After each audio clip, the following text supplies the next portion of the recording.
Relations Board to request an election for union recognition.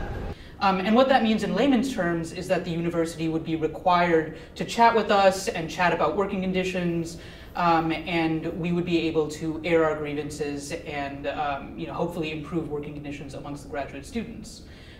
So the union, backing up a little bit, the union is a organization of the graduate students advocating for workers' rights, higher pay, dental care, child care benefits and such. At the beginning of the semester, the Northeastern administration sent out an email to all graduate students discouraging them from joining the union. The entire letter was posted to the NEU Reddit. I mean, I wasn't entirely surprised. I know that universities often take these kinds of tactics. However, I think that Northeastern puts out statements on diversity, statements on wellness. In fact, right after I got the email, I also got a similar email about like wellness days and mental health days. And I think that it indicates a lack of respect from the university, that they are not, a majority of graduate students have indicated their support for this, but they're falling back on bias and misleading information and disinformation to try and, push graduate students away from this. The graduate student unionization effort sent out a response to misleading claims in the letter. Our response was that many of the statements made some of them are outright false, but many of them are misleading. And the email even links to a website which has outdated op-eds from 2016 and no actual peer-reviewed literature or nothing that isn't an op-ed, nothing that isn't just an opinion piece. Graduate students say the situation highlights the duality of their roles in the Northeastern community.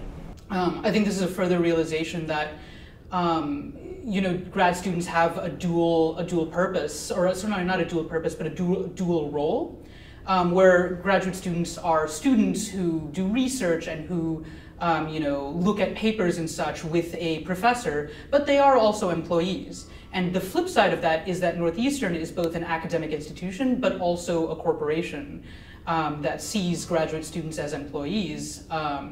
And so when Northeastern ignores peer-reviewed studies and ignores the factual benefits that have been granted to graduate students by unionization efforts, it's more of a reminder of how Northeastern sees us as employees. According to students involved in the union effort, a majority of graduate students support the unionization effort.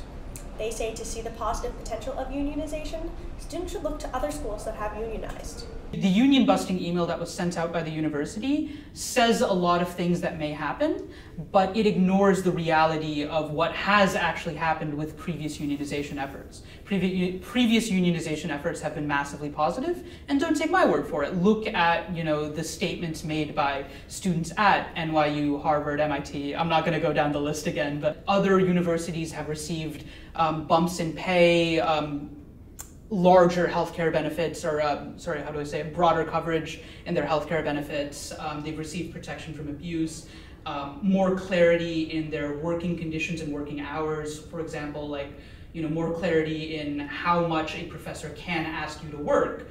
Graduate students have continued to hold events and rallies to promote the unionization efforts. I think that this is a pivotal moment in the effort, and I urge any graduate student watching this to get informed on the issues and get involved.